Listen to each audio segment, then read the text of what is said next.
I'm surprised that any British people are invited after Brexit to anywhere in Europe. So my apologies for being British, really, at the minute. It's very embarrassing. Usually it's the Americans that have to apologize when they go around the world. Now it's us, so thank you for having me.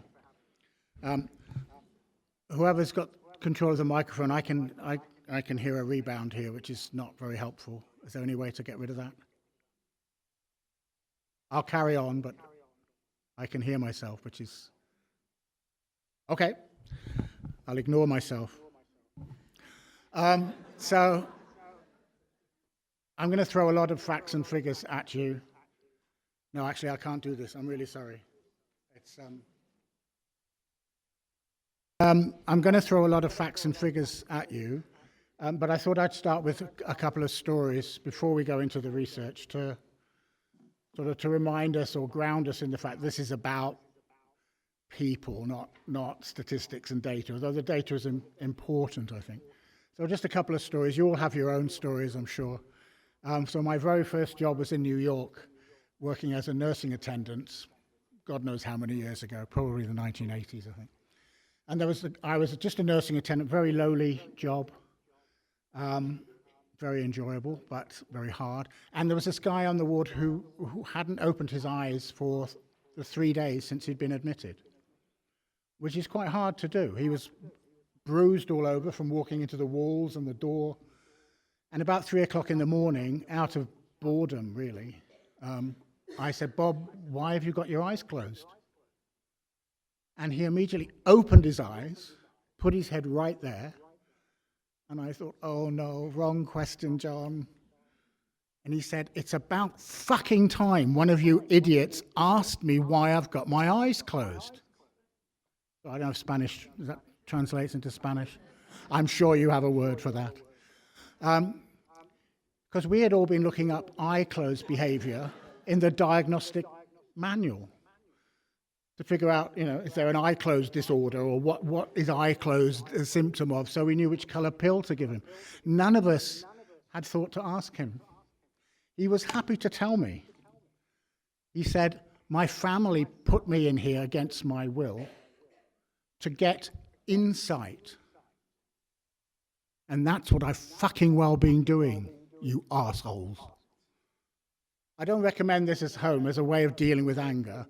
You have to think about it, insight, right? But he was happy to tell me, and then we had a chat about this. Another story from the same hospital, not funny.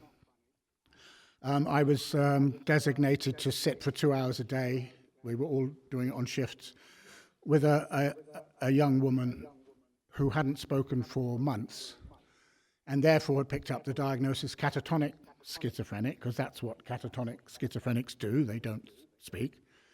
And I knew what my job was. It was to stop her killing herself, really, because she had been trying to run at the wall very fast with her head. So I knew I could do that, but what else was I going to do for 2 hours? So I came up with, given that she hadn't spoken for 6 months, if you'd like to talk to me, that would be really nice, but if you don't, that's okay. Quite good. Hadn't been trained as a clinical psychologist, so it was the best I could come up with. Except she didn't want to talk to me, at least not that first day. The second day, 2 hours, she said "my" and stopped. The next day, she said "father" and stopped. I thought, okay, one word at a time, plenty of time. But the next day she said nothing for the 2 hours. And then the following day she said me. So now we had my, father, me. And when we got the family history, which is we should have done immediately at the beginning, of course, the missing word was raped. And that was the first of many, many times working as either as a nursing attendant or later on as a clinical psychologist.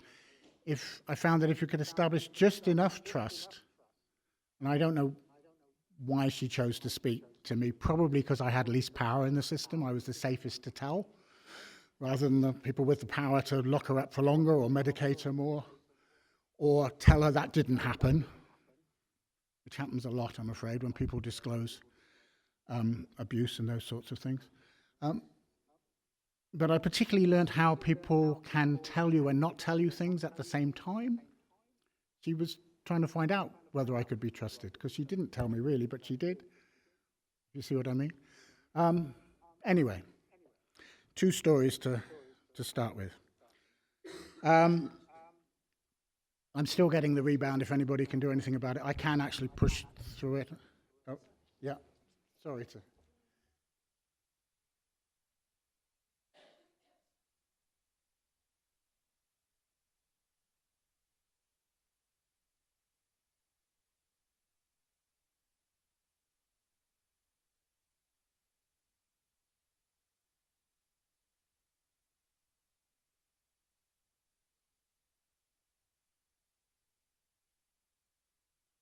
Okay, so trying now, and it's still coming, but maybe I'll just put up with it. It's up, I was beginning to I'll just ignore it. Okay. Don't worry.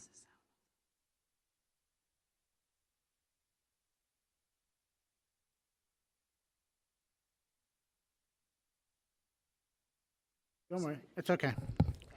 Worse things have happened. So, just to let you know that if you're particularly interested in this area, there are other organizations beyond this, what seems like a wonderful organization. It's my first contact with you all. I'll just leave those sitting there for a minute so you can take them in. They're all playing different roles in the struggle towards a more evidence-based, humane, human rights-based approach to mental health problems. The books have already been mentioned, which is very nice of you, and there's the 2 that have been translated into Spanish if you're particularly interested. There are other books for English speakers. That was the British Psychological Society summary around psychosocial approaches to this topic.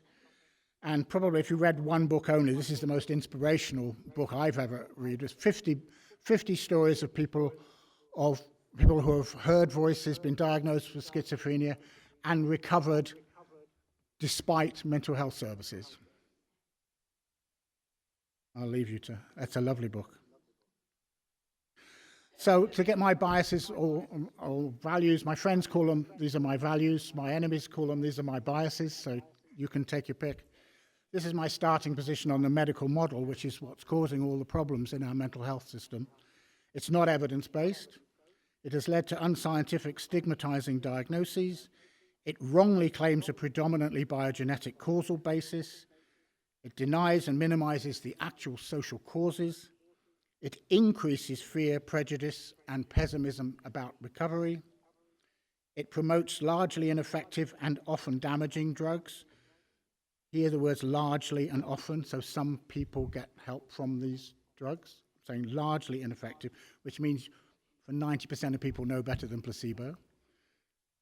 But placebo doesn't mean it doesn't work. It just doesn't work according to the mechanism claimed. It discourages psychological treatments, and perhaps most importantly, politically, it inhibits primary prevention. It gets in the way of doing anything about the actual causes of mental health problems, such as poverty and child abuse and war trauma, etc.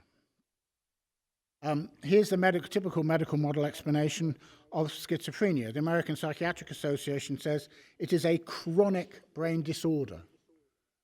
Not one way to think about these things is that it is a chronic brain disorder.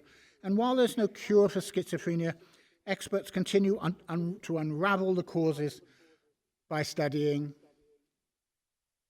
genetics and using advanced imaging to look at the brain. Nothing about the actual causes of why people go mad, my understanding of the actual causes. And then another very prominent online version of reality, we'll call it that. Schizophrenia is a chronic, severe mental disorder that affects the way a person thinks, acts, expresses emotions, perceives reality, and relates to others. So it's not only a thing, it's not only a disorder, it's a disorder that causes people to do things and to feel things. This is circular backwards logic. How do you know someone with schizophrenia has got schizophrenia? Well, it's doing the sorts of things that people with schizophrenia do. And it causes them to do those things.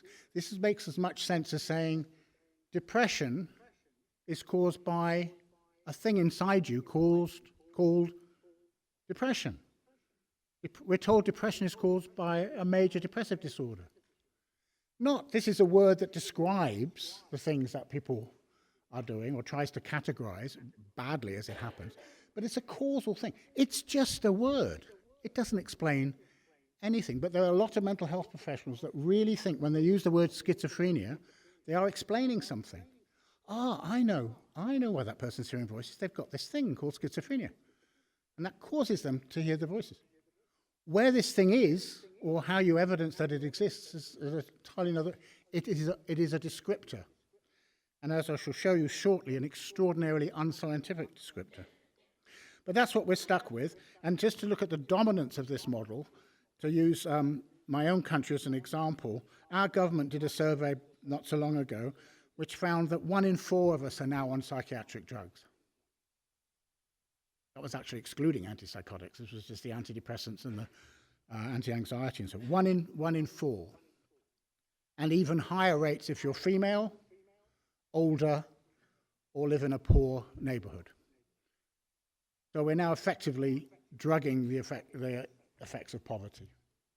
So in my area of London, which is the poorest borough in the country, if you're a woman over 60 in Newham, where I live, you are about 50% chance of being on a psychiatric drug, which I find terrifying, personally. I mean, if we are living in a society where 50% of women over 60 in poor areas they're so clinically disturbed, they really need to be medicated, then there's probably something wrong with our society. But that's not the case. No, I mean, there are things wrong with our society, God knows, but you know what I'm saying. And it's gotten worse since then. We are now up to 8.5 million people. And you sit somewhere, I'm going to say somewhere in the middle on that graph. It's a little bit out of date. Over lunch, I was told Spain is 4th in Europe. I'm just counting by 1, 2, 3. Yeah, it's about the same. So really no different, no better or worse than most other countries. The USA, God bless it, which gets everything wrong, it can't help itself, is the highest of all. Now, those of us who, like some of you in this organization or around the world, who speak out against the medical model, are often presented as extremists, radicalists. Their diagnosis for us is anti-psychiatry. Well, I know why John Reed says that, because he has anti-psychiatry disorder. And people with anti-psychiatry disorder say A, B, and C, so now we know why he's saying that. They tend to do this for anything they can't understand or don't like. They give it a label to try and dismiss it or make it seem different from other people or other things, and then use it as a causal explanation. So we have anti-psychiatry disorder. The most recent one I don't know if you've got it here yet, is pill shamers. We now have pill shaming disorder.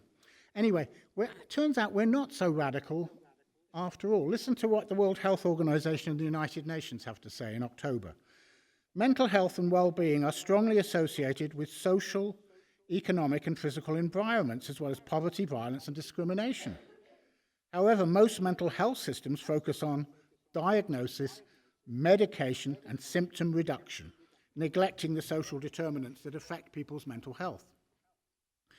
The widespread human rights violations and harm caused by mental health systems has led to a legacy of trauma that impacts many individuals and communities and spans generations. Most countries have not challenged long-standing biomedical approaches and compulsory treatment powers. This is not a bunch of really angry mental patients. This is the World Health Organization and the United Nations. A little bit of history before we get into what I'm supposed to be talking about. What is it I'm supposed to be talking about? Social causes. We'll get there. We'll get there. This is where we went wrong. It's good to have villains. I have lots of heroes in my life, but we all need some villains. It's these two. They're responsible for everything. They look a bit funky, weird, don't they? This is the invention of schizophrenia, right? It's not their fault they look weird. That was fashionable at the time to look like that. The causes of schizophrenia are, at the present time, still wrapped in impenetrable darkness. Just believe me, it's an illness. Just trust me. My name is Emil Kreplin. I'm a very distinguished psychiatrist. I've decided that all of these things I've listed in my book are symptoms of an illness. It's a great read. Some of the things listed in the original symptoms of schizophrenia are things like going into church with a lighted cigar, falling in love with people regardless of how ugly they are, and according to him, presumably, I don't know, and not so funny, I can remember this quote exactly, the homosexual tendencies of schizophrenic patients are often evidenced in all of their behavior and characteristics. And it wasn't until 1973 that we stopped calling being gay a mental illness. So these guys have a lot to answer for. It's an endless list of broken social norms. That's all it is. Lumped together, call it an illness, say it's got a biological cause and a genetic basis, and we're away. And 120 years later, 110 years later, we're still doing it. Astonishing. Bloiler said the pathology of schizophrenia gives us no indication as to where we should look for the causes of the disease. To be discovered later, they said. This is brilliant. Next time you're in a pub or a bar and you're talking rubbish and somebody says to you, where's your evidence for that? Just say, I'll show you later. The geneticists are still using that line today. They're still saying, please give us another 100 million. We will eventually find the genes for schizophrenia. Honest. Sorry. On the basis of this ridiculous idea, we've been doing some strange things to people since. This is the hanging people up from the ceiling until they become sane. This is the calming box. It wouldn't work on me. This is the spinning people. Then we'd have to switch. I'm used to it now. It's okay, because then we'd have to switch this off. Okay, we'll do it this way. Is this working? No. I'll carry on. The drug companies really have been here.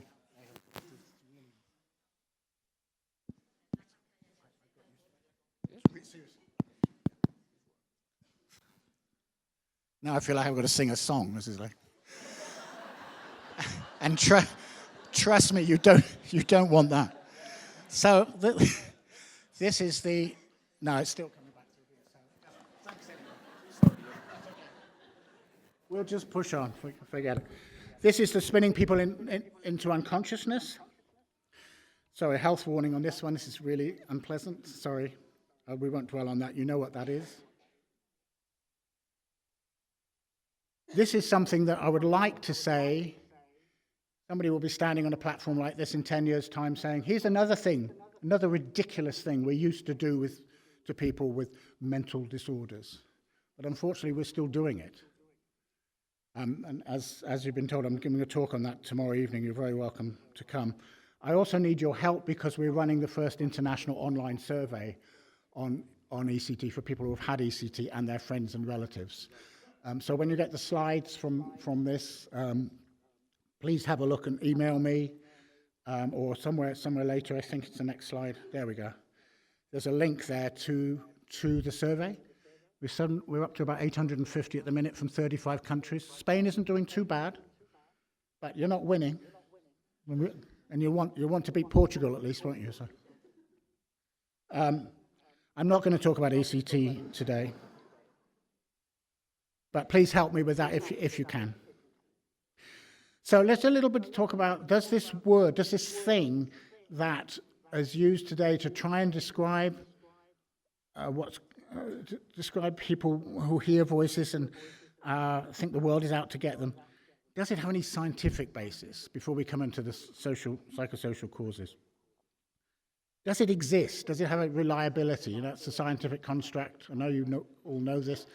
Reliability is about whether people can agree on what's in front of them. If scientists can't agree on what's in front of them, you can't go any further. You can't study its causes or treatments or anything. And here's two of the many, many studies that show that this construct does not exist. I have to add quickly, of course I don't mean that the experiences that people have that get them the diagnosis don't exist. I am not saying that. I get accused. John doesn't think people have hearing voices. It's not what I'm saying. So 1992, 16 diagnostic systems around the world, which tells you all you need to know anyway. You could stop right there, couldn't you? 16 diagnostic systems being used around the world. Somebody came up with a great idea of let's look at how many of these systems diagnose 248 patients with schizophrenia. And the answer was between 1 and 203. This is not a tiny difference. And then there's a study that we all wished we'd done, the best study in the history of psychology, but we wouldn't get it through ethics today. I'm just curious, how many of you have heard of the David Rosenhan study on being sane in insane places?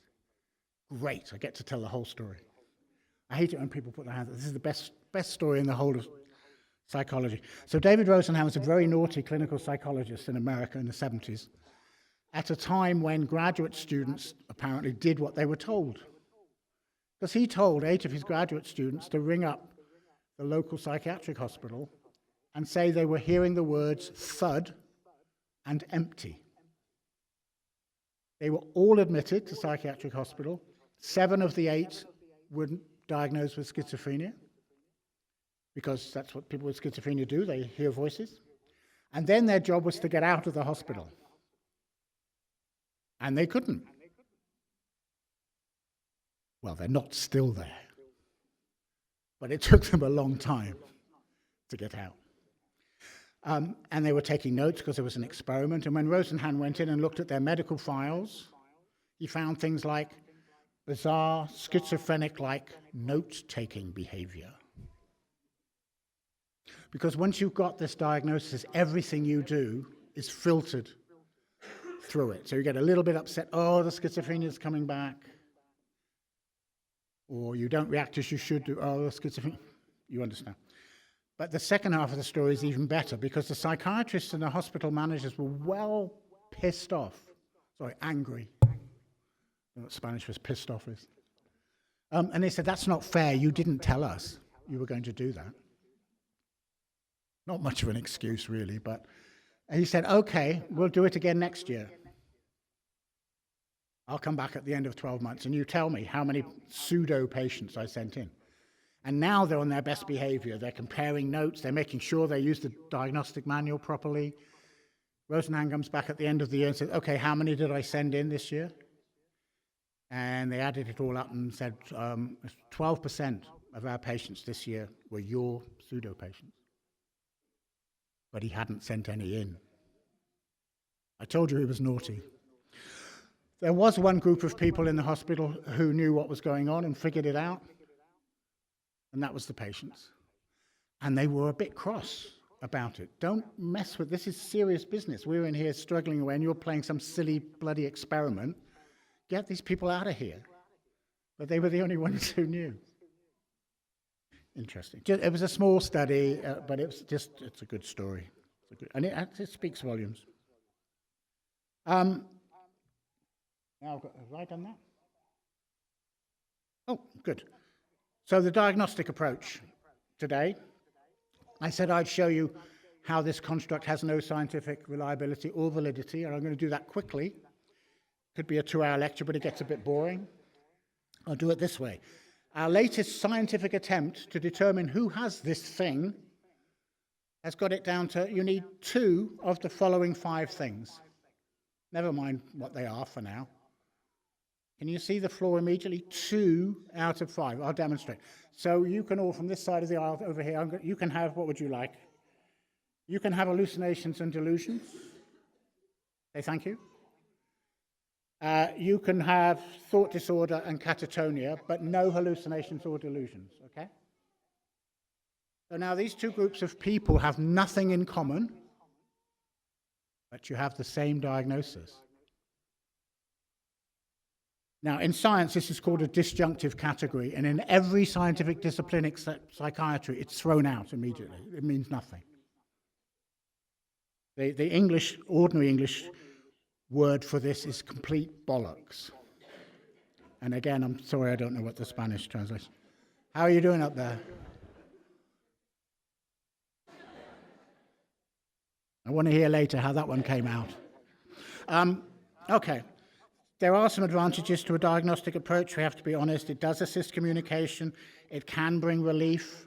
You know, when you go to the doctor and you tell them your symptoms, the last thing you want to hear is, "Ooh, I don't know what that is." You don't want to hear that. You want to hear, "I know what that is. It's this disorder." It implies that other people have it. It implies the doctor knows what they're going to do. All of those. It can be reassuring. And administratively, it can be one way to decide who gets mental health services or not. But it has many disadvantages, and some of which I'm going to touch on today. We've touched on the poor reliability and validity. It locates the problem in the individual, ignoring what's actually going on in the person's life and their family, things like poverty, abuse, and so forth. And it operates in categories, and human beings aren't like that. Psychosis, like depression, like anxiety, like everything, exists on a dimension. We're all a bit, if we're honest, we'll all be a bit crazy at times. We're all depressed at times, hopefully. Hopefully, when the depressing thing happens, I hope you're depressed. I really do. Not for too long. But if you're not, then you're not quite with us, are you? And some things are crazy-making. Anyway, so their categories are not helpful. It's not like there are psychotic people and non-psychotic people, or depressed people. It's simplistic and silly. It implies illness, and it renders behaviors and feelings basically meaningless. None of these things are helpful. There are alternatives. Formulation is one, which is basically a fancy word. You'll all know what a formulation is. And I assume there's a good Spanish translation for that. It's basically getting to know somebody and making connection between what's gone on in their lives and what problems they have now. And it includes social context rather than obscure, includes relationships, culturally sensitive, collaborative, etc., etc., based on personal meaning versus removing personal meaning. So I'm just quickly saying there are alternatives to diagnosis. We don't need to be doing this labeling. Because often we get, well, what are you going to replace it with, John? Well, the real world would be a start, because people don't fit these categories very well. And another alternative is the power threat meaning framework, which is, I was proud to be associated with. I'll leave you, this is a free document, you can have a look at that. I think it's been translated into Spanish. We're into about our 10th language. Someone's nodding, thank you. In a nutshell, and Lucy gets cross with me for simplifying this down to this, it basically says ask people what's happened to them rather than what's wrong with them. I mean, it's more complicated than that, obviously. Okay, it's just important to remember quickly before we talk about what the research says causes psychosis, or if we must use the term schizophrenia, what the public thinks. Because when you do surveys, in every country where surveys have been done, except that one that gets everything wrong, they say bad things happening causes psychosis and depression and anxiety and all the other things. All of those countries put adverse life events at the top of their causal list. They have biogenetic stuff in there, but it's right down the bottom. Tiny influence. So the public knows that biological psychiatry and the drug companies have got it wrong. They're on our side. Spain wasn't in that list because, as far as I could find, they hadn't actually done a direct study of that. But here's something you have done, which is interesting. You're doing better than some countries here. This was a survey. What percentage of the public describes someone with the symptoms of schizophrenia? This is so you describe someone hearing a voice or being paranoid. What percentage in each country describes that person as having an illness? And Spain is doing better, or according to biological psychiatry, you're doing worse. But trust me, you're doing better. Then it's interesting, the patients themselves with these diagnoses have an even stronger psychosocial perspective than the public in general. Here's a study showing that 97% of people, typical schizophrenics, did not think they had an illness and explained their difficulties in terms of their life events.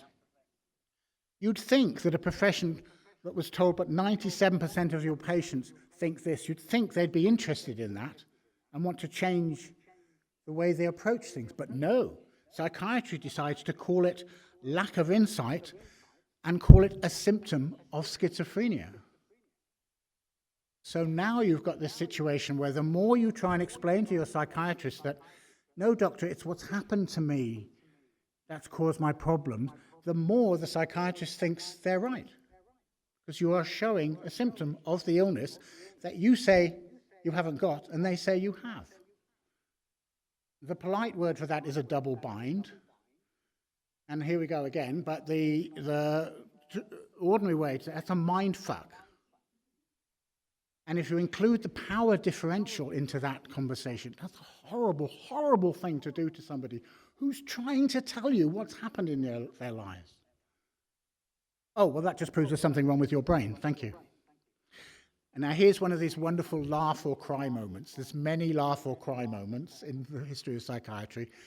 They then went on to give it a medical-sounding term, anosognosia, and find the part of the brain that causes you to disagree with your psychiatrist.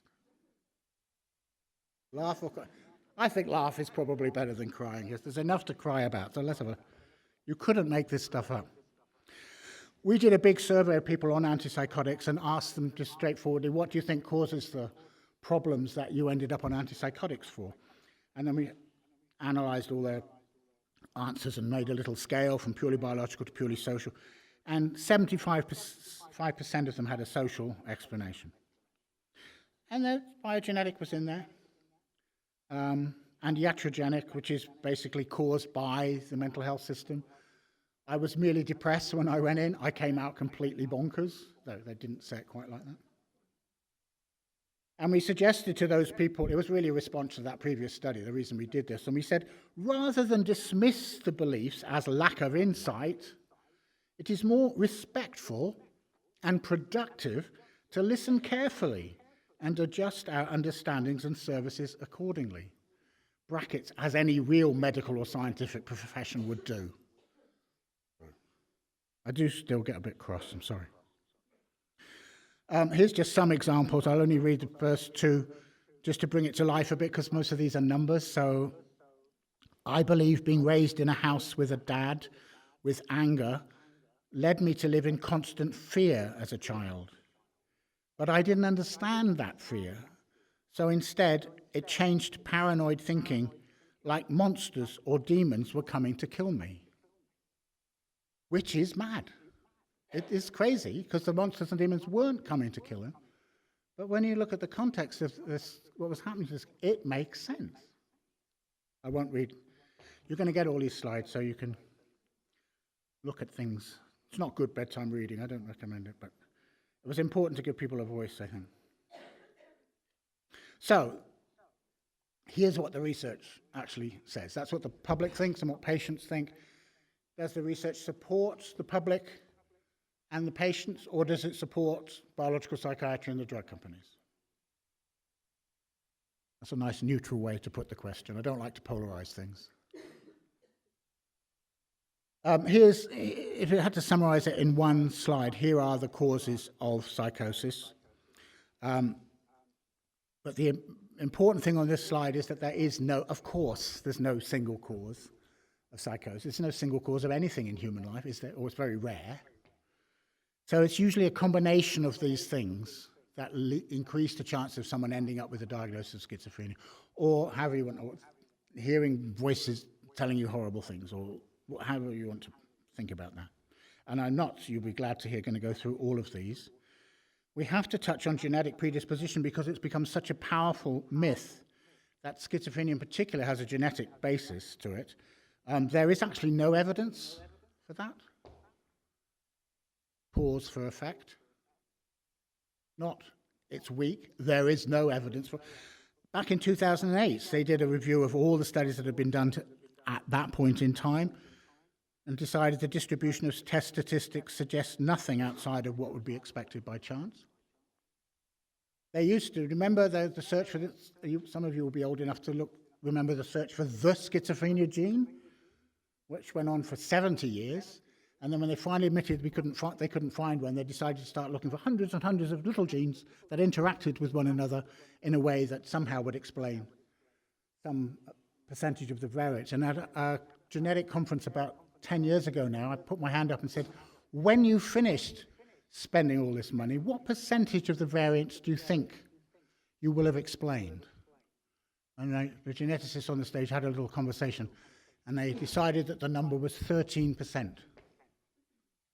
I said, at that stage, can we have the fucking money back so we can spend it on something useful? My colleague, Richard Bentle, who you're a fan of, you mentioned, was at the same conference and came at it a little more usefully than my blunt approach. He said, there's about 600 people in the room, he said, can anybody put their hand up if they know of a single mental patient who has ever benefited in any way from genetic research? And there was revealing silence. Bit of a health warning on this one. This is a horrible, horrible natural experiment, but it's never spoken about. And the main reason we wrote this paper was to talk about the role of biological psychiatry in Germany and Austria and Poland, France. Because, well, we won't go down that route. The point is, with the collusion of biological psychiatry, 80 to 90% of people with a diagnosis of schizophrenia were either killed or compulsorily sterilized during this period. So if there's a genetic, on the basis of the fact that there was a genetic basis, and it was part of trying to purify the Aryan race. If it's true that there's a genetic basis, what should happen in the next generation? Massively reduced, right? Made no difference whatsoever. You understand? Not spoken about, because it's too horrible to speak about. The problem with genetic stuff is that it gets in the way, like the other biological explanations that don't have any scientific basis, it gets in the way of helping people with the real causes. So this is not just an academic thing about genetics being bad or something. Of course, everything is influenced by genetics, but there's no genetic predisposition to any page on the DSM. The answer, the genetics is important. Epigenetics is, of course, the way forward. Some of you will know, most of you, I'm sure. Well, epigenetics is a study of how genes are turned on and off by, wait for it, the social environment. So it's not like we inherit these genes that predispose us to anything. They can be completely influenced by the social environment. That's how genes and the social environment actually interact. Anyway, moving on. So the actual causes. The strongest cause statistically of psychosis or anything else in mental health, or pretty much anything else, bad, not everything, most things, is poverty. So for 40 years we've known that the relationship between poverty and schizophrenia is extremely powerful. There's one of many, many studies. I just picked one at random. Children with no family of psychosis, and the deprived children were 7 times more likely to develop, even among children with no family history, so no genetic predisposition, 7 times more likely to develop schizophrenia if they grew up in poorer areas. Now I'm going to contradict myself, because there is one thing more statistically predictive than poverty, and that's relative poverty. Have a quick check. Oh, Spain is on there, good. This is, relative poverty is the difference between the income of the top 10% versus the bottom 10%. There goes good old USA again. So it's the relationship between the degree of income inequality and the prevalence of mental illness. I didn't realize this was showing so small. Can you help me get the slides to the proper size? Sorry to keep doing this. Need to get to... Should have opened up to the top. Sorry, I didn't realize it was too small. You can't read that. We don't want to It just needs to be... Yeah, sorry, I probably pressed the wrong thing. Sorry. Maybe. That was me. I can't blame the drug companies for that one.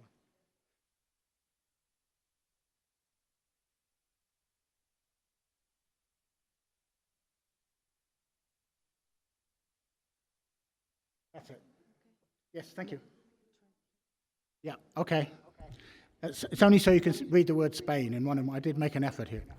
So you can see the relationship between relative. That means there's a psychological component to being poor. Being poor by itself can have serious consequences, but being very poor in an area where you can see very, very rich people has an additional meaning. But the real message from this slide, which is really why I want it blown up so you can see it properly, is never include Italy in your research.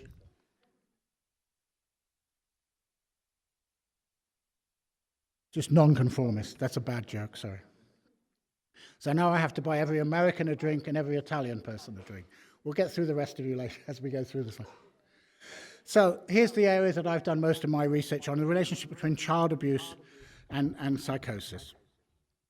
So if we just look in general, first of all, at inpatient studies, where most people in inpatients have a diagnosis of psychosis, schizophrenia, not all, but there's very, very high rates of both sexual abuse and physical abuse. This does not prove a causal relationship. It does suggest, though, that maybe we should be interested.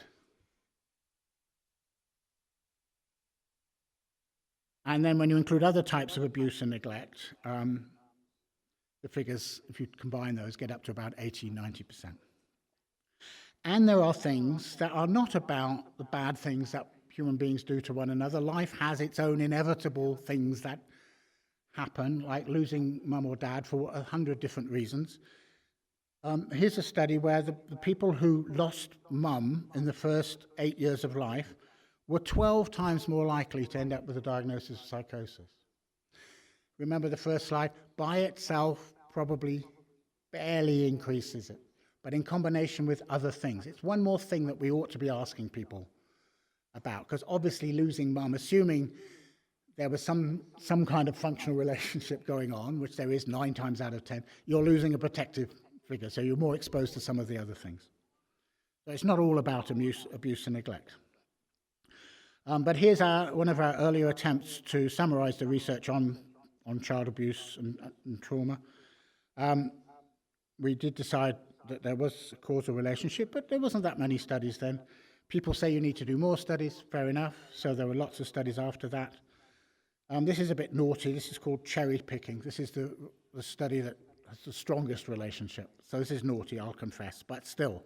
It's a huge study, 8,500 people. The people who had experienced the 5 types of child abuse and neglect in the study were 193 times more likely to be psychotic than people who had as adults than people who had not. This is just a nice story. In 2012, I think. No, 2008, sorry. This new journal, very biological journal, was launched, and they asked me, would you write another review, bring it up to date, on the relationship between child abuse and schizophrenia? I said, no, it's enough, it's been done. The task now is to get mental health services to change.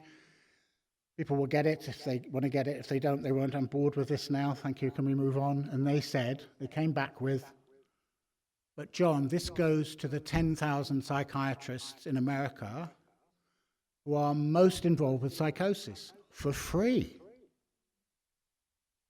this posed a dilemma for me, because if you have the grandiose delusion, like I do, that you've been put on planet Earth to save humanity from biological psychiatry, it's very hard to say no to that.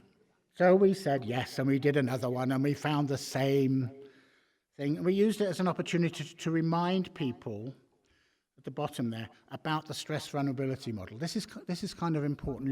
We've all been taught the stress vulnerability model.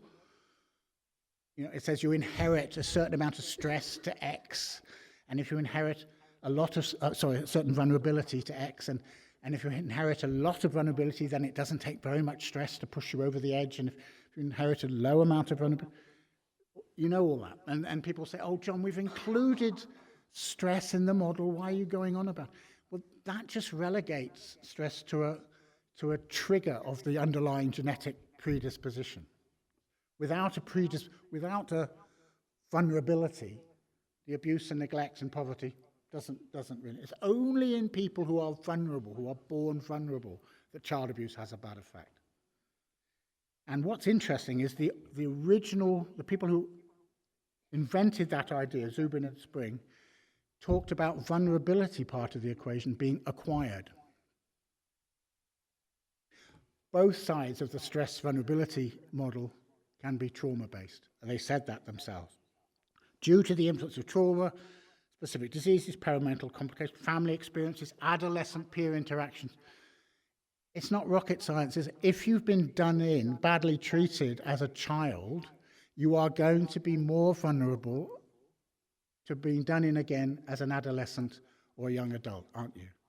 So when you hear stress vulnerability, don't assume the vulnerability part is inherited or genetic. It might be, but it doesn't have to be. Anyway, that's what we use that for. And probably to end this part of the journey, if you like, in 2012, there was enough studies finally to do a proper meta-analysis. By then, there was hundreds of studies, and we looked at the most rigorous 41, and found that actually it's not 198. Overall, it's about 3 times more likely, just in general. It's higher than that if you've been abused and neglected in lots of different ways for a long time, but the average is about 3 times. That's what it looks like. I won't bore you with the details of all of that. Here's a summary of it. So those are the 6 types of abuse and neglect we looked at, including bullying, and all of those were related to increased chances of psychosis. And again, surprise, surprise. I mean, I think probably most of you know this. The public knows this when you ask them. Yeah, of course. A major thing happened back in 2016. Robin Murray, I'm sure you've got an equivalent here, or maybe 2 or 3 in Spain. He was the leading schizophrenia research for biological psychiatry for decades. Very nice guy. Just got it completely wrong for 30 years. When he retired, he wrote, in the last 2 decades, it has become obvious that child abuse, urbanization, migration, and adverse life events contribute to the etiology of schizophrenia and other psychoses. This has been a big shift for me. My preconceptions had made me blind to the influence of the social environment. This was very important to us in Britain, because when those bloody psychologists go on about it, well, they would say it's all psychosocial, wouldn't you? You're just having a go at psychiatry. But he was the prominent schizophrenia psychiatry researcher.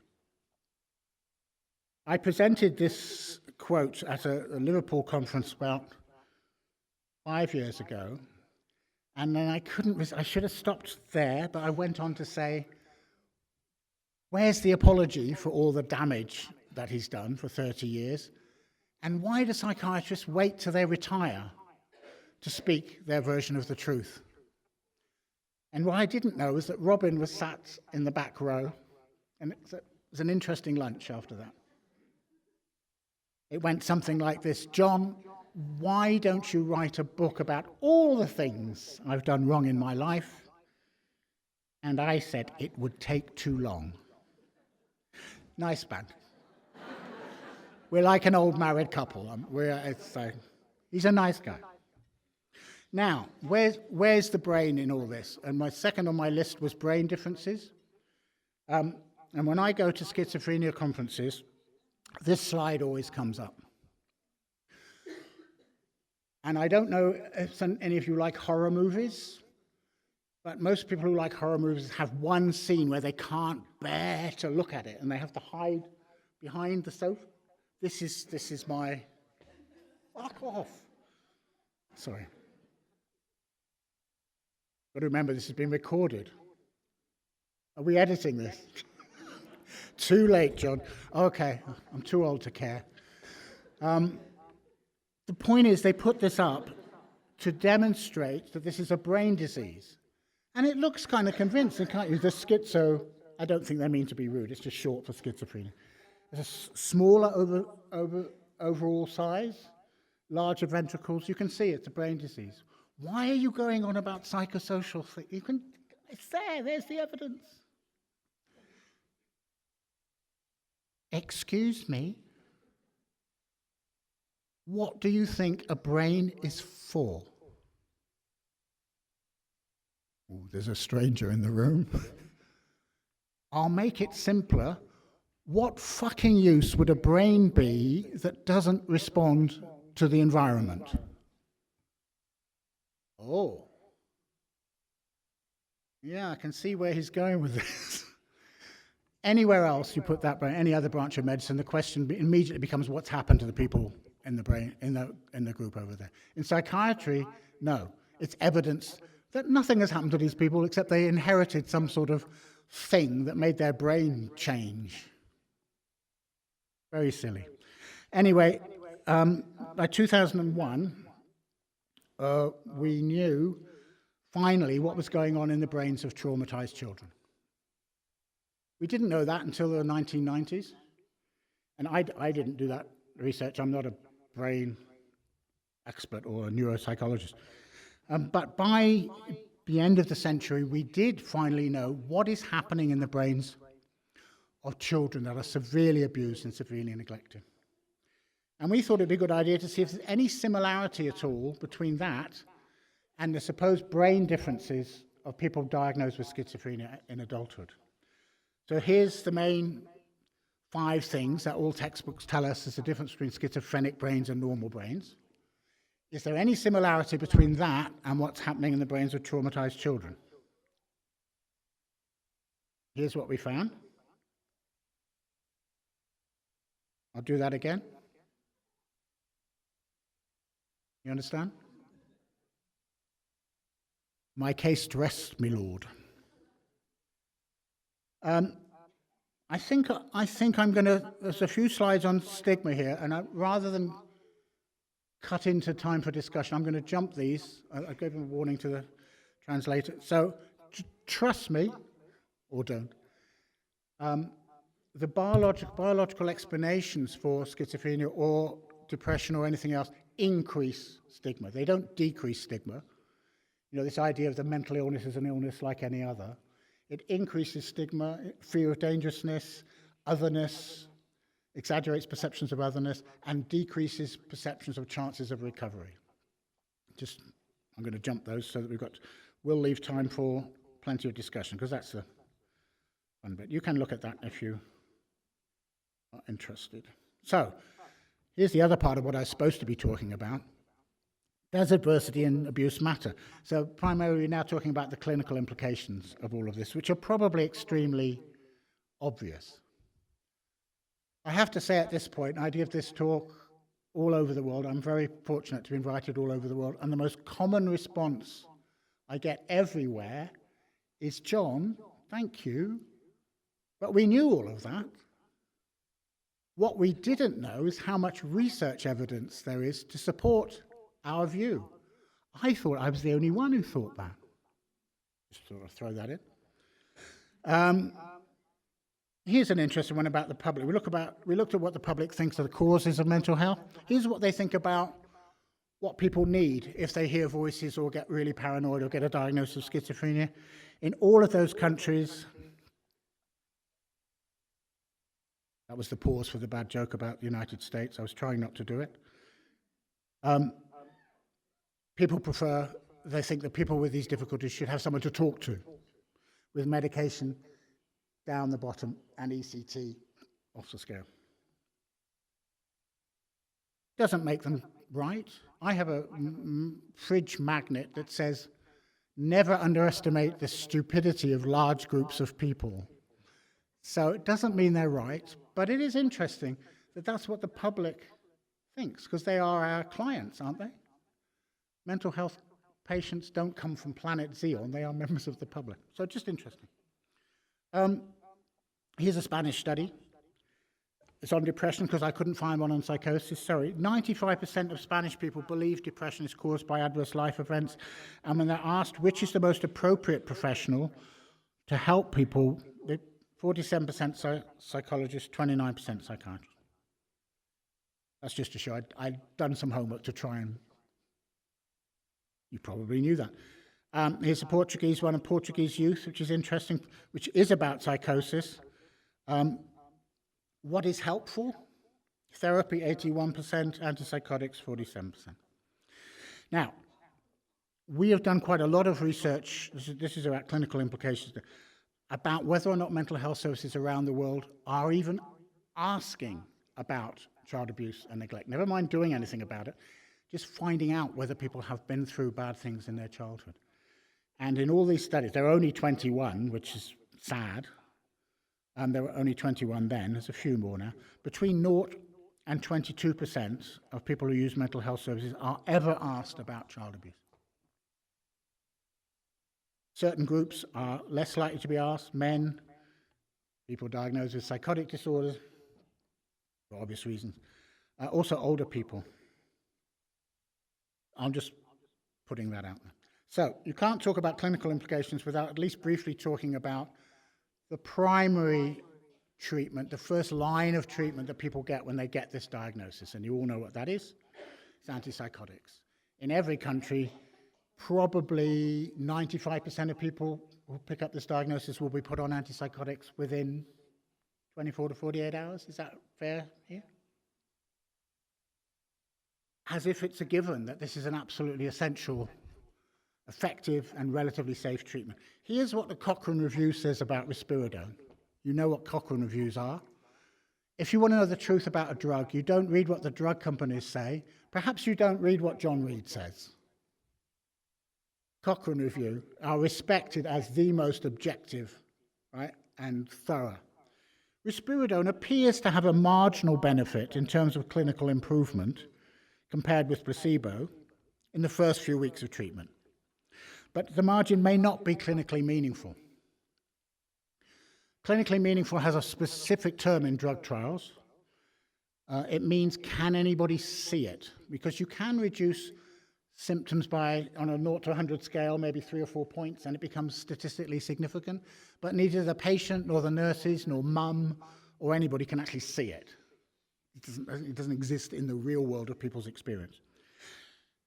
It goes on to say global effects suggest there is no clear difference between risperidone and placebo. Try explaining that to the average biological psychiatrist who's dishing this out like Smarties. Obviously, it causes many adverse effects. We'll come on to those briefly. And then it ends with this incredible statement that if I had written it, you'd go, well, that's John Reed, yeah. Or some really angry group of patients had written it, they go, well, they're a bit mad. People with schizophrenia or their advocates may want to lobby regulatory authorities to insist on better studies being available before wide release of a compound with the subsequent beguiling advertising. Cochrane reviews almost always end with, well, on the one hand, on the other hand, we need more research, we're not sure. Just briefly, we've done that same survey we did of several hundred people on antipsychotics. Overall, 41 said they were helpful and 43% unhelpful. If you talk about quality of life, 35% say improved, 54% said it made them worse. And not all drugs, some people make, 54%. The quality of life question, of course, includes the adverse effects. To go to the top, if you just ask them about the problem they were prescribed for, 56% said it helped them.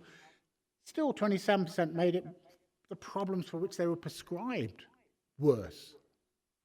So the voices got worse, or the delusions got worse. And if you look first of all at the frequency of those adverse effects.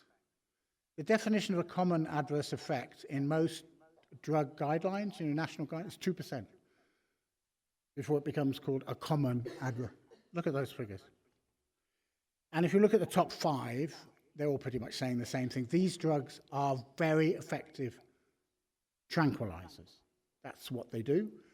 And I think there is a place for that. I can imagine being so out of it that just please calm me down for a few days. But when you look at some of the rest, suicidality, nearly 60% felt more suicidal on the drug. These are not drugs that should be dished out lightly, is what I'm saying. They should be an absolute last resort. If we were going to have an evidence-based approach, try everything else, and if they didn't work, and if the person was told about all the adverse effects and they want to have them, then yes. But the current circumstance, whether they want it or not, you can be given this drug against your will, can't you? Under mental health legislation. No other branch of medicine can you be made to take a treatment against your will. I'll move on to something more positive, I think.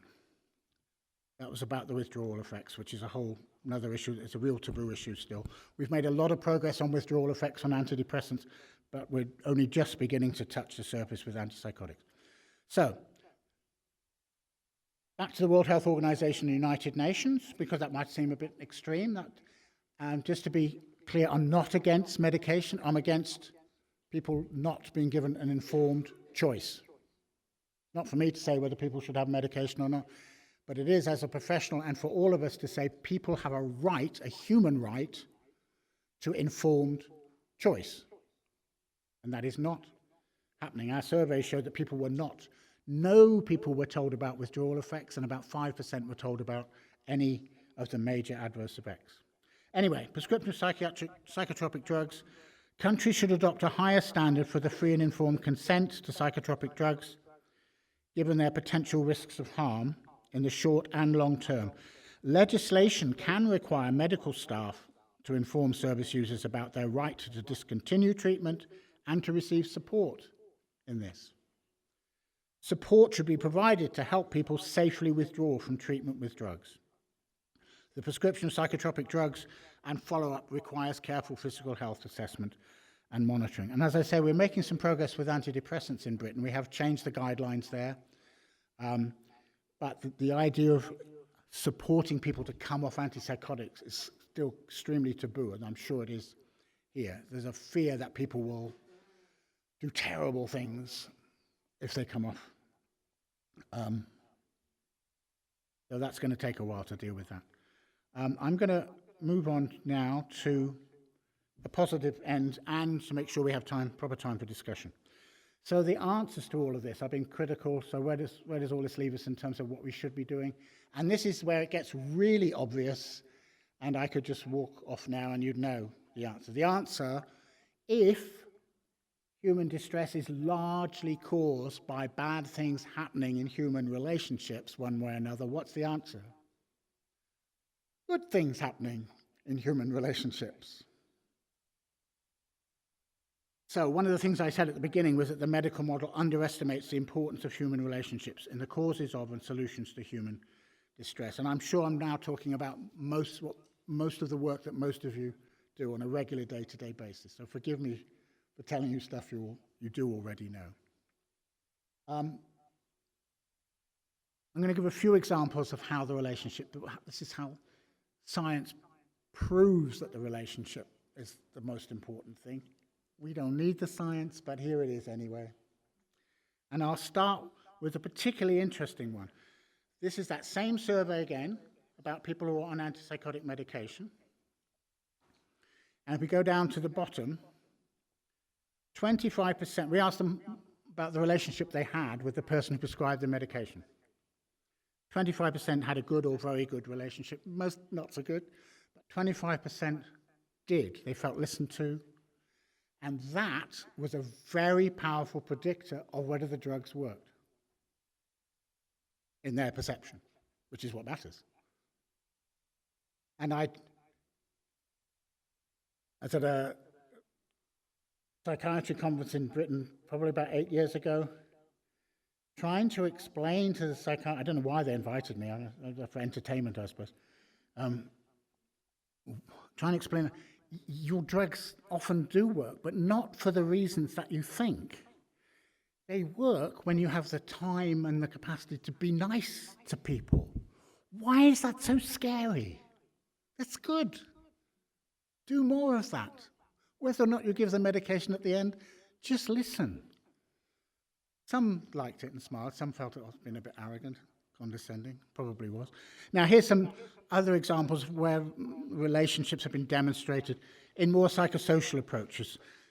Probably not too many of you are old enough to remember the Soteria House programs in the 1970s, where Lauren Mosier, a psychiatrist, set up alternatives to psychiatric hospitals in small houses, and the criteria for being allowed to work there was not whether you had a medical or psychological degree, but it was what we roughly called non-freak-out ability. He called it the ability to be without fixing.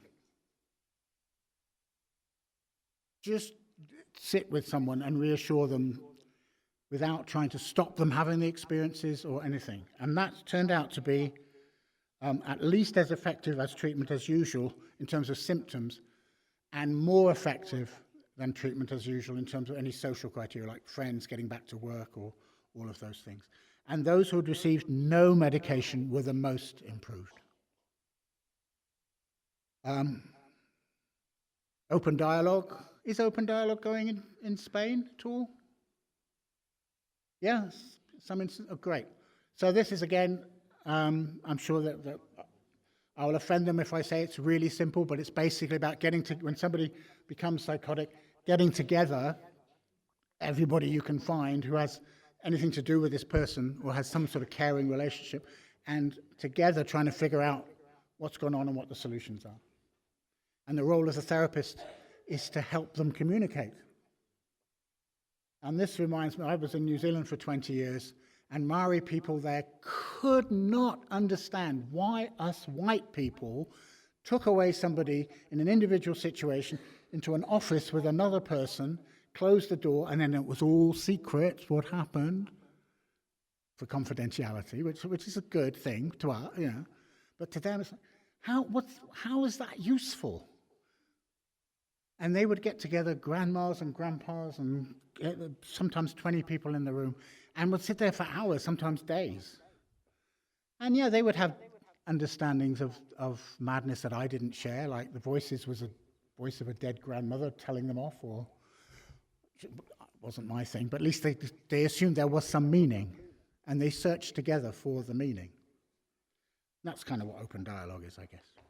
Then there's the Hearing Voices Network, which I was hearing over lunches, just beginning to form a bit of a basis here in Spain.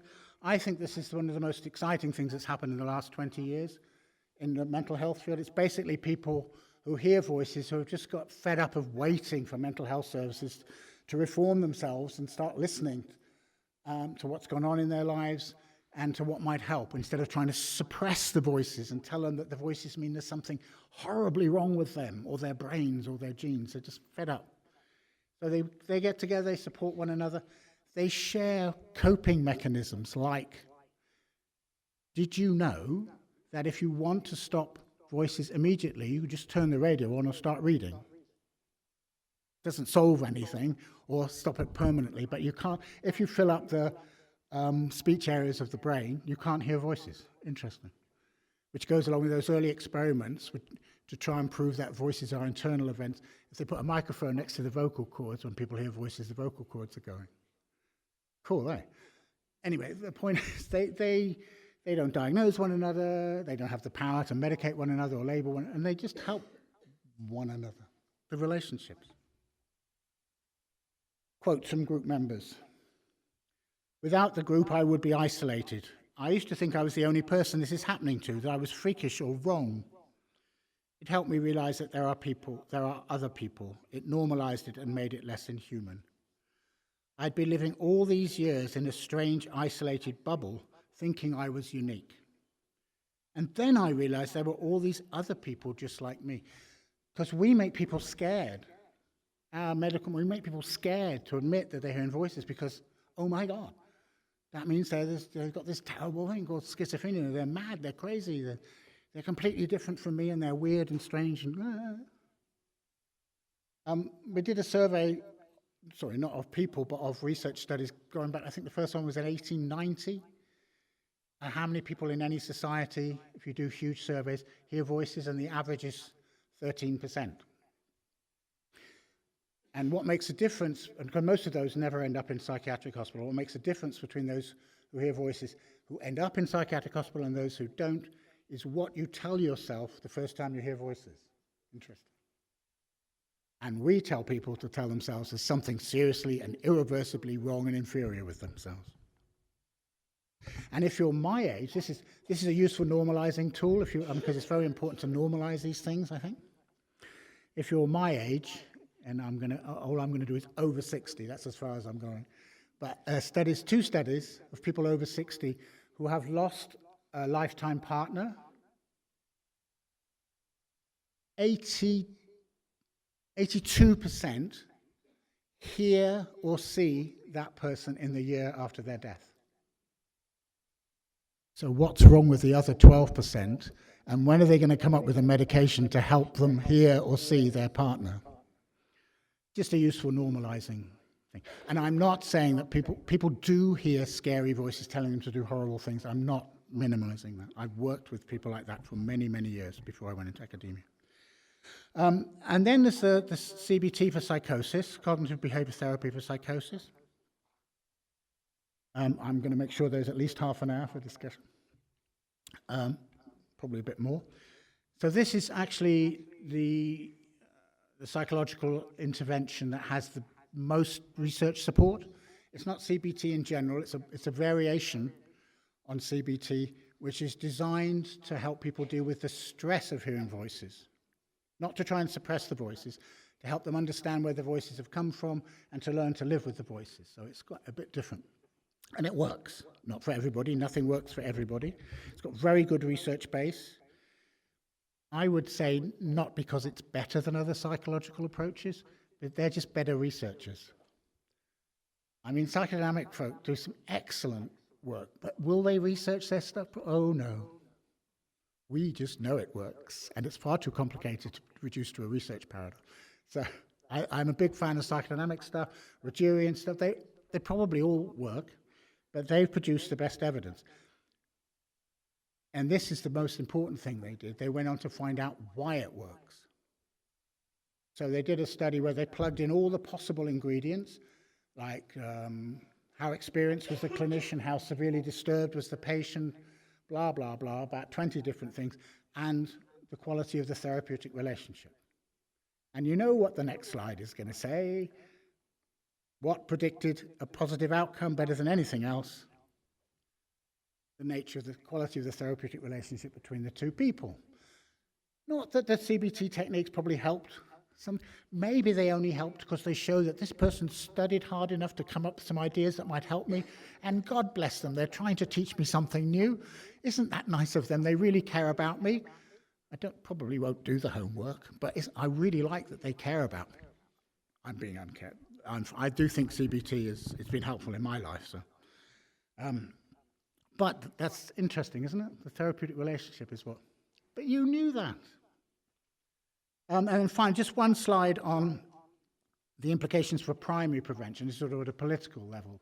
In that big meta-analysis we did, we were able to calculate how much psychosis would disappear if we could magically get rid of those 6 types of child abuse and neglect and bullying. And we were able to calculate that 33% wouldn't happen if we could get rid of those 6 types of childhood adversities. So I spend a lot of time making my clinical psychology colleagues annoyed with me by saying we should take some money from mental health services, well, quite a lot, and put it into the first 5 years of life. Where everybody else is clamoring for more money for mental health services, I make myself unpopular, not only with psychiatry, but with my own crowd. And of course, people at the bottom of the cliff need help as well. Of course, I understand that. But we need to get to the top of the cliff and help there. So I think we've got 3 slides left. Going back to, this is the World Health Organization. The predominant focus of care, as we've seen in many contexts, continues to be on diagnosis, medication, symptom reduction. Jump to the bottom there. This leads to an overdiagnosis of human distress, over-reliance on psychotropic drugs, detriment to psychosocial intervention. And then Daniel Puras, who was a psychiatrist himself, current mental health policies have been affected to a large extent by the asymmetry of power and biases because of the dominance of the biomedical model and biomedical interventions. This model has led not only to the overuse of coercion in case of psychosocial, intellectual, and cognitive disabilities, but also the medicalization of normal reactions for life's many pressures. And the last slide I'm going to share with you is to bring the service user or expert by experience back into the room. When I was working in New Zealand many, many years ago, we introduced a policy on the inpatient unit where I was working that everybody must be asked about abuse and neglect. It wasn't a sophisticated policy. In fact, it was a rather stupid policy because we didn't put any training in place to tell people how to do that. So it was kind of a bit naive and, you know, he meant well, but anyway, it was blocked at the last minute. The head of the medical school psychiatry department came charging over to the inpatient unit when he heard about it. You can't do that.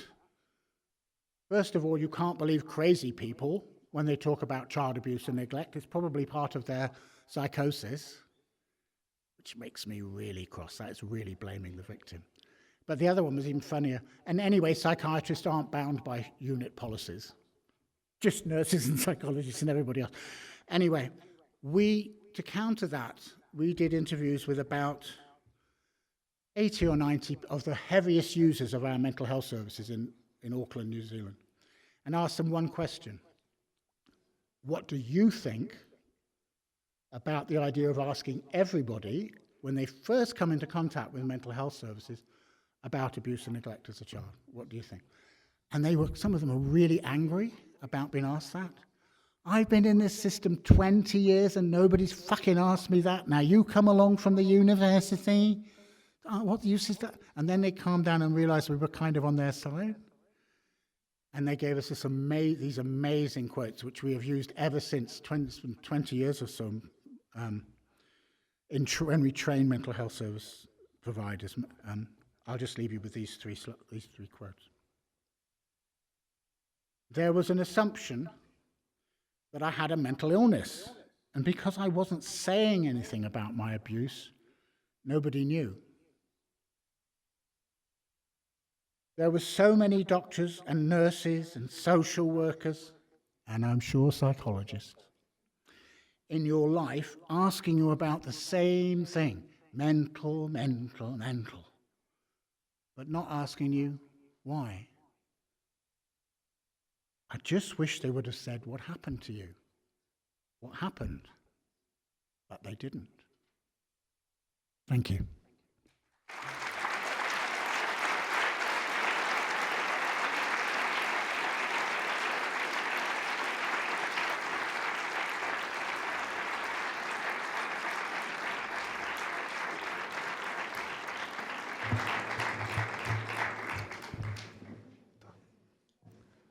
Bueno, muchísimas gracias, John, por esta conferencia que nos has regalado. Abrimos el turno de preguntas sin más para aprovechar el tiempo. Yo pensaba un poco, ¿no?, que tienes razón, que lo que nos has contado como que de alguna manera lo sabemos, pero lo difícil que es luego cuando llegas al día a día en el trabajo, ¿no?, el tener en cuenta esto y que no se quede en un conocimiento sin más, sino que se lleve a la práctica en cambios en la forma de trabajar.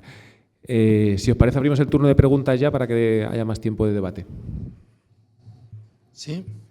Hola, buenas tardes. Muchas gracias por la conferencia. Yo solo quería dar unas puntualizaciones. Has hablado al principio de recursos que estaban disponibles y quiero decir que algunos de esos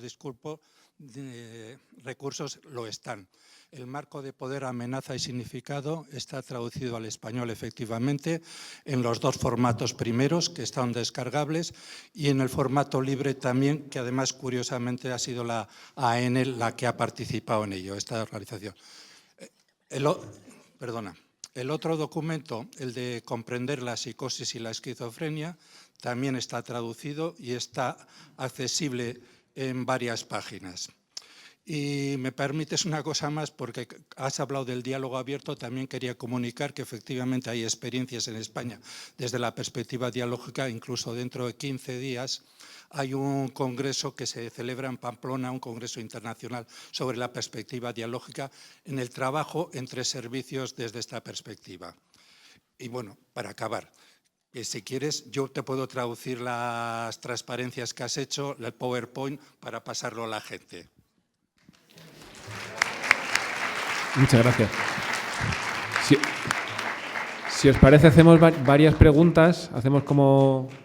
y dejamos a John que responda. ¿Por aquí otra persona?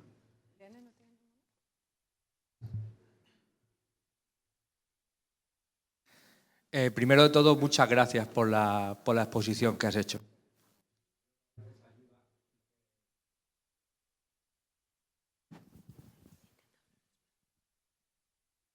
Creo que a veces ayuda a que traten las cosas con humor. Creo que no funciona. ¿Hola? ¿Hola? Vale. Creo que a veces ayuda a las cosas que las trates con humor, porque si no, pues quién sabe cómo acabaría aquí, ¿no?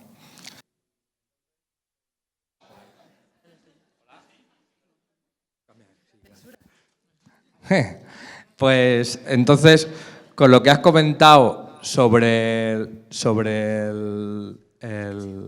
médico este inglés que estuvo tantos años diciendo una serie de barbaridades hasta que se dio cuenta, ¿no? Y no, quizás te lo dijo a ti, pero quizás públicamente no se retractó o no corrigió lo que dijo. Pues poniendo en contexto con el territorio en el que estamos, aquí durante 40 años hubo la teoría del gen rojo, de que había un 45% de la población que eran los que habían votado a la República, a los que había que exterminar, porque tenían un gen que estaba averiado, ¿no? Entonces, ese miedo, podemos llamarlo estrés, podemos llamarlo trauma, hace que no tengamos mucha confianza, digamos, en hablar según qué cosas con determinadas personas que están en determinadas posiciones, que se llaman a sí mismas profesionales en lugar de trabajadores y que están en este mundo de lo que se llama la salud mental, ¿no? Lo que llaman la salud mental. Entonces, a lo que yo vengo es que se está creando una industria a través del trauma, separándolo de los factores sociales, de los factores que implicarían una justicia social y una lucha por esa justicia social. Y a mí me preocupa bastante, porque desde el mismo Open Dialogue o que bueno, para ir a un congreso, pues no sé lo que costará, igual 400 o 500 euros, no sé lo que costará bien para uno de estos congresos, pero sí que sé un poco cómo funciona bueno, muy poquito, el tema de la industria del trauma, ¿no? De nuevos abordajes o perspectivas que están habiendo sobre el trauma. Y me preocupa un poco que hay como una tendencia a que las personas que trabajan en las disciplinas sí pregunten a quien está sufriendo ciertas o ha sufrido ciertas situaciones jodidas. Pero claro, la cuestión es ¿qué van a hacer con eso? ¿Qué van a hacer con eso? Personas a las que nos han psiquiatrizado de una u otra manera. ¿Por qué le voy a contar a un tipo o una tipa que me pregunta si he sufrido ciertas cosas? Como de qué me conoce, qué confianza tiene fuera del espacio clínico, digamos, ¿no? Y de otra forma, me gustaría también preguntarte, si no es mucho preguntar, ¿qué factor ves entre el alivio del sufrimiento psicosocial con personas con experiencias llamadas psicóticas en ambientes comunitarios o no comunitarios. No comunitarios a través de la lógica del Estado.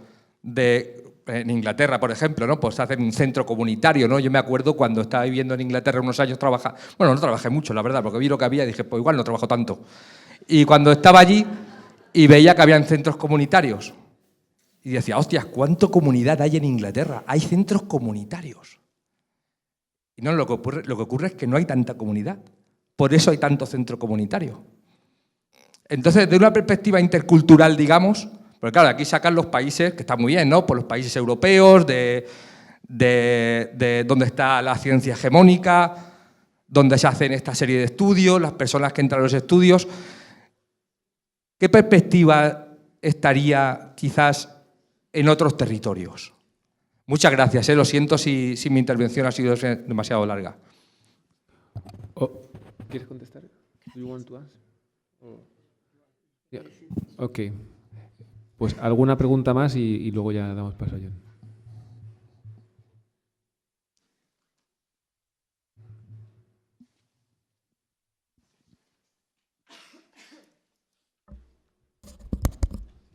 Hola, John. Muchas gracias por la charla, me ha parecido muy interesante. Quería preguntarte desde tu experiencia, ¿cuál crees que es el mejor abordaje o la mejor manera de ayudar a estos niños, ¿no? cuando llegan con esta situación de trauma? Lo pregunto un poco desde mi poca experiencia y desde haber empezado a rotar ahora en un servicio infantil, donde veo que somos el servicio público que tiene que atender esto, ¿no? Pero muchos de estos casos acaban con otro diagnóstico, acaban con un diagnóstico de déficit de atención o que trastorno del neurodesarrollo y acabamos participando un poco en esta rueda de sobrediagnosticar, de poner otra etiqueta a un sufrimiento y no sé si estamos haciendo también la labor de acompañarles. No sé si podrías dar una respuesta a esto.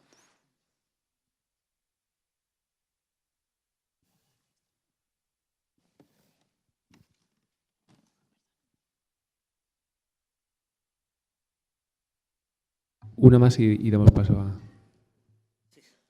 Agradezco al doctor John su charla porque nos da un ímpetu y nos hace críticos, ¿no? Hay que ser realmente un tanto antipsiquiátricas porque usted nos da en la clave de que hemos vivido mucho tiempo con la falacia biologicista, buscando la genética, millones y millones de dólares invertidos de investigación genéticas, daño cerebral. Yo cuando era residente hacíamos muchos estudios sobre resonancias, SPET, escáner y demás y luego te das cuenta que no hay una lesión orgánica que pueda justificar una psicosis endógena, ¿verdad? Yo desde hace ya varios años no diagnostico a ninguna persona con esquizofrenia por principios éticos míos, morales, y hacemos en su entorno estoy haciendo unas encuestas en sanitarios y en usuarios a ver si creen oportuno seguir con este diagnóstico o introducimos pues, un diagnóstico más descriptivo. Yo que sé, persona que oye voces y que tiene vivencias de perjuicio y ha sufrido violencia sexual en la infancia o consume hachís, etcétera, etcétera. Un diagnóstico descriptivo, puntual.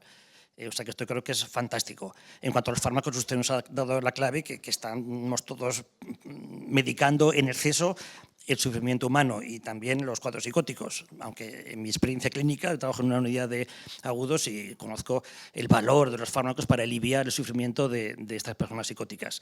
En la unidad de agudos muchos psicóticos nuestros tienen traumas, en efecto, violencia sexual, abandonos precoces, traumas familiares, algunos pobreza, hambre incluso, pero también lo veo en familiares de los pacientes psicóticos, en personas sobre todo que no son psicóticas, tienen muchos traumas también, y personas sanas que sufren mucho tienen traumas enormes. En nuestra cultura, en nuestro mundo, millones y millones de personas son violadas, tienen una pobreza absoluta, sufren tragedias existenciales dramáticas y sobreviven. Me niego a asociar la esquizofrenia, que yo ya nunca lo voy a utilizar como diagnóstico, a la pobreza. Yo sé que los psiquiatras de la burguesía a sus amigos no les diagnostican de esquizofrenia. No, jamás, porque no son pobres y, hombre, si ha habido algún abuso sexual, a ver, será poca cosa. Les diagnostican de trastornos esquizoafectivos, de reacciones psicóticas breves, hombre, que hay nivel, que no son pobres. En ese sentido, les llamo la atención a ustedes porque hacen lo mismo cuando los psiquiatras intentábamos diagnosticar esquizofrenia con los escáneres cerebrales, ustedes pretenden diagnosticar trauma sexual o violencia o pobreza con un escáner también cerebral. Me llama la atención que hayan caído en esta trampa.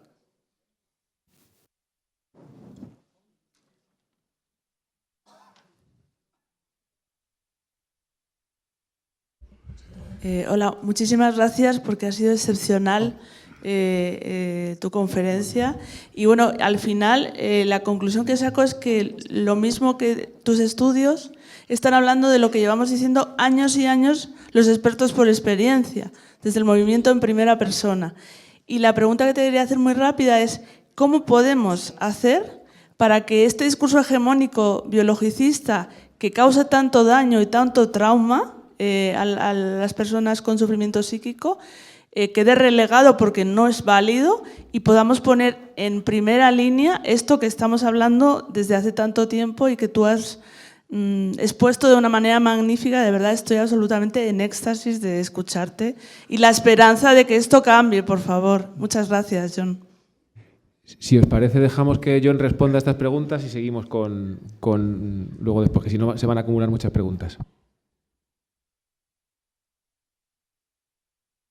Okay. In terms of the industry of trauma and what do we do about it if we ask, and what are we supposed to do about it anyway, and do people know what to do even if they ask? And should we be asking if we don't know what to do? And that whole collection of issues. I think sometimes we don't ask because we feel we don't know what to do if the answer is yes. We think, well, I'm not a trauma specialist, so I'm not going to be able to deal with this. And I think it's important not to underestimate the importance to somebody of just being asked. And then if the answer is yes, just listening and not feeling that you've got to fix it. I mean, you can't take away what happened. And if there are some trauma units in your area, that's great. You can ask them if they'd like to be referred on to that. But just the act of asking and listening to somebody tell their story for a while can be very confirming, especially if it's the first time they've ever been asked and never told anybody. So don't underestimate the power of just asking and listening. Don't tell yourself, I'm not a trauma person, so I don't know what to do. It's more complicated than that, I'm sure. But in terms of the best approach for abused children, that's I'm going to struggle to answer that. We know what isn't helpful. It isn't helpful to diagnose them with all sorts of different biological, neurodiverse problems. Obviously, if the abuse is ongoing, they need to be removed from the abusive situation. All of those obvious things. It's often more a case of getting social work and social care people involved rather than, or as well as, mental health people. But what each child needs is different, so I'm not going to try and generalize. What we often miss and what we can do as mental health professionals is provide support for the non-abusing parent who will be struggling big time. Like, how did I let that happen? What a terrible person I must be that I let this happen. Or maybe both parents are non-abusing, because not all abuse happens within family, obviously. So remembering that there's other people who need support. But the main thing with children, obviously, get them away from the abuse and get them somewhere safe. And depending on the age, they may or may not want to or be able to talk about it. So I think I'll leave that there. Yes, yeah, there's lots of relatives also. It's not just the patients, there are lots of relatives. I mean, you show me someone who's been abused as a child or neglected as a child, 9 times out of 10, you can show a parent who had a difficult childhood themselves. Those of us who've managed to bring up kids and done okay can't imagine what it's like not to know how to parent. But if you grew up with parents who were really depressed or abusive or neglectful themselves, you don't know how to. So what I'm trying to say in a long-winded way is trauma is intergenerational. But what we get instead is we get the medical perspective says, oh, look, father was schizophrenic, mother was depressed, So we've got a genetic passing on of mental illnesses, whereas what we've actually got is a intergenerational trauma being passed down and covered up by those diagnoses. No, I don't think we need to diagnose child abuse with brain scanners. So that's not necessary. I was using the brain scanners for a specific purpose to show what's going on in the brains of children. And here's the big question: what should we do?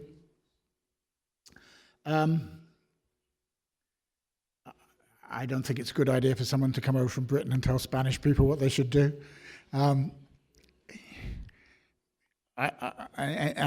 some ways, I'm the worst person to ask. I've been trying to change the system for 40 years now. I'm going to turn it around on you. Everywhere I go, I ask this question, so this is the right time for me to ask this. I will try and answer the question as well. But the question is, in your area of work, in the last 10 years, I'm going to do a show of hands, in the last 10 years, have things gotten better in terms of the things we're talking about, stayed the same, or getting worse? Have a little think. This is just for my information. It's interesting, because I spend most of my life thinking, are we getting better? Are we getting anywhere, or are we not? I don't know. So I just want to see what you all think. Then I'll try and answer the question. So how many of you think in your area, define it how you like, where you work or your region or whatever, how many think things have gotten better in the last 10 years? Oh, shit. Oh, a few. Good. Thank you. Okay, I'm going to say about 5 or 10%. How many think it's about the same as where it was 10 years ago? I'm beginning to wish I hadn't asked this question. Oh, how many people think it's getting worse? Oh, a lot of you aren't sure. Okay, that is the majority, but a lot of you, about half of you, haven't voted, so you're not sure. Okay, that's fine. But more said it's getting worse than it's getting better.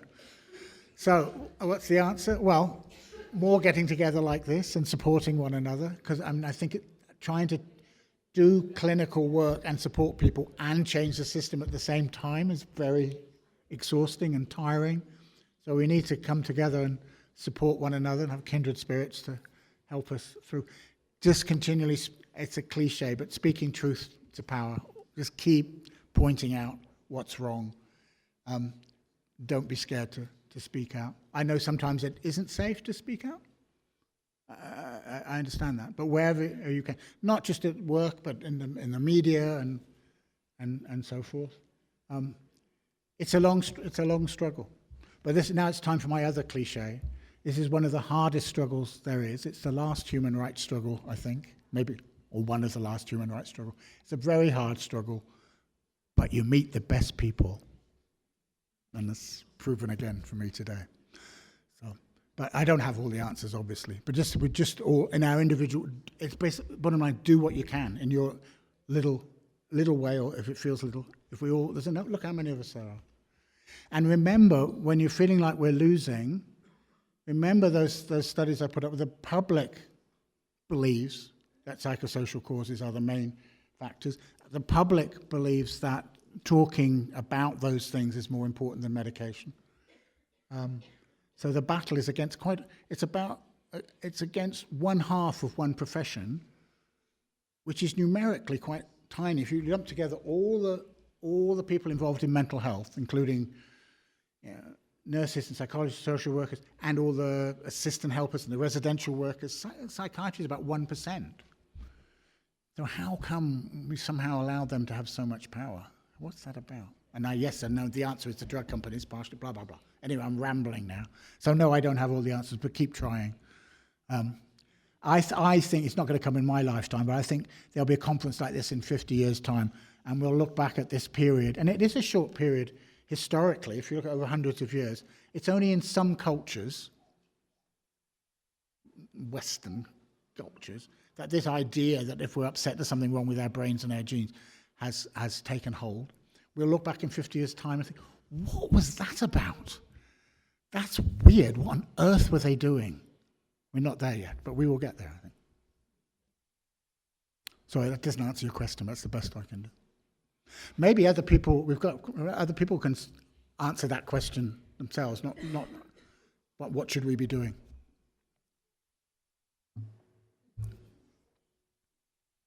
Por ahí arriba. Ven. Hola. Hola, buenas tardes. Hello. Bueno, muchas gracias por la conferencia. Nos ha gustado mucho. Bueno, no sé si es una pregunta o un poco una reflexión a raíz de una de las últimas frases que has dicho, John.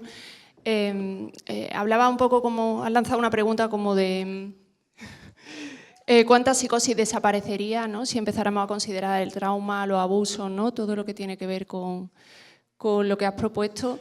Y a mí me venía una reflexión a la cabeza, ¿no? Es decir, ¿cuánto sufrimiento desaparecería, ¿no?, cuánta psicosis, si lo queremos llamar así, desaparecería si dejáramos de utilizar en nuestros libros, en las formaciones, en el lenguaje que tenemos con otros profesionales, en el lenguaje que tenemos en lo cotidiano, dejáramos de utilizar la palabra esquizofrenia, ¿no?, y dejáramos de utilizar los diagnósticos, ¿no? Porque es verdad que hablamos del abuso, ¿no?, y me parece que es potente hablar del abuso, hablar del trauma, ¿no?, hablar de todo lo que tiene que ver con los condicionantes sociales también, pero olvidamos todo el abuso y todo el trauma que se genera a raíz de que una persona es diagnosticada. Entonces, darle legitimidad a los diagnósticos, incluso dar una potencia científica, ¿no?, a estos contraargumentos, pero sí es importante, pero si seguimos utilizando la palabra esquizofrenia, me parece que nos quedamos un poco como en medio, ¿no?, desde el punto de vista político. Como reflexión, no sé si es pregunta o qué te parece, no sé. Okay. Thank you. Yes, I think it's an interesting challenge to see how long you can go when you go back to work. Try and not use the word schizophrenia. See how long you get, how long you can last. But here's a better challenge. See how long you can go without using the word mental illness or disorder. And I'm going to be controversial now, well, for a change, and try neurodiversity as well, because that's the new mental illness, I'm afraid. That's a controversial one, but we haven't got time to get. But yeah, try to avoid all that biological language and see how long you can go. It's difficult.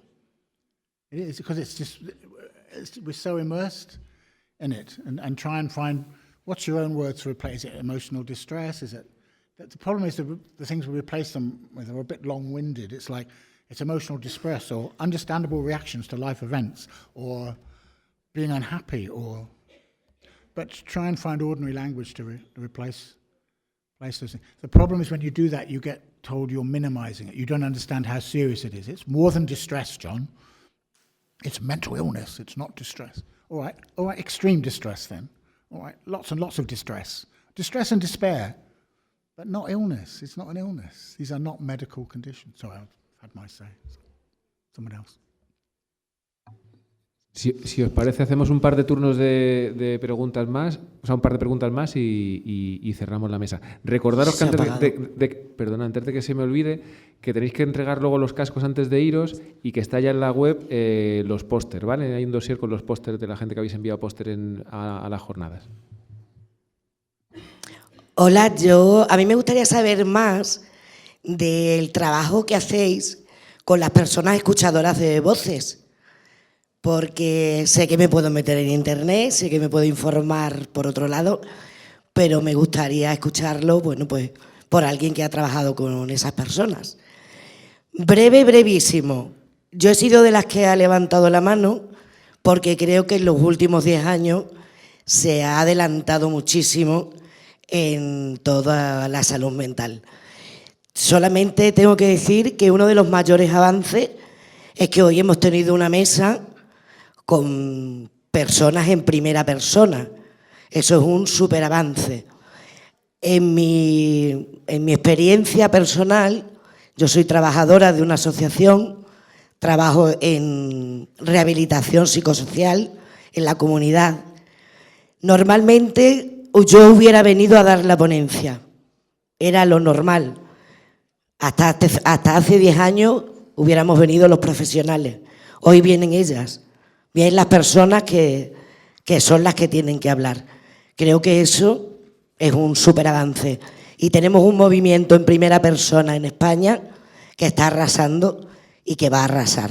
Creo que eso es muy importante que se escuche aquí también.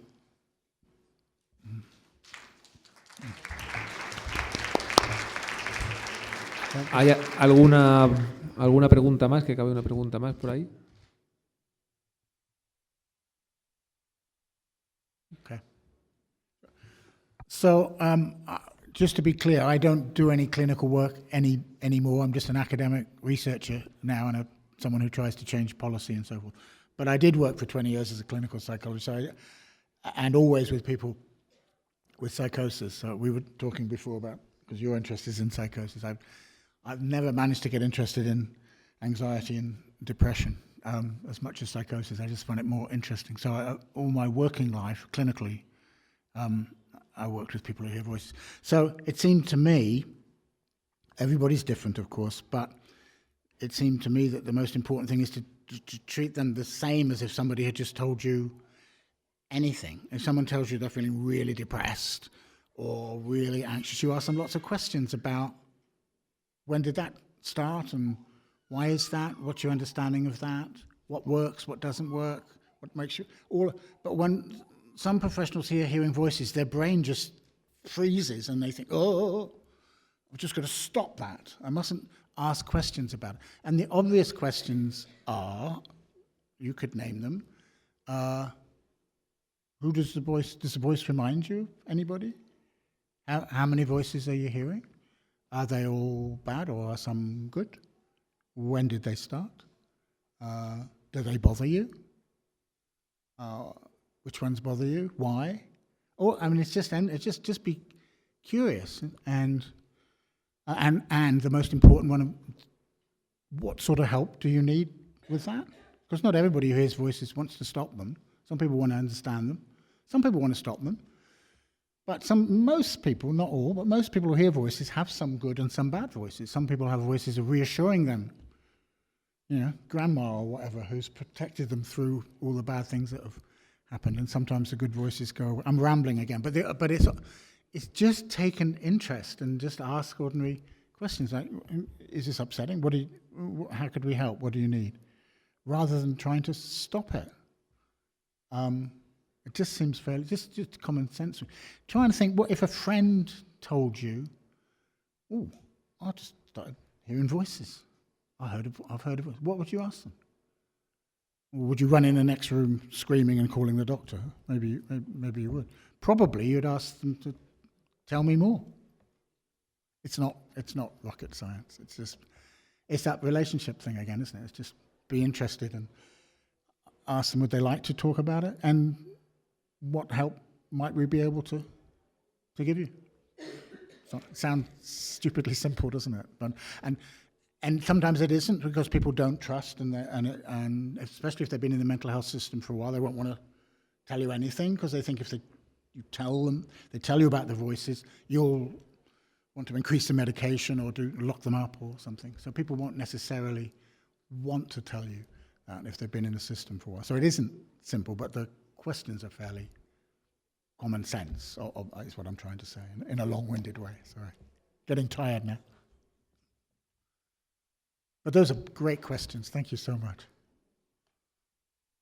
Bueno, pues muchísimas gracias, John.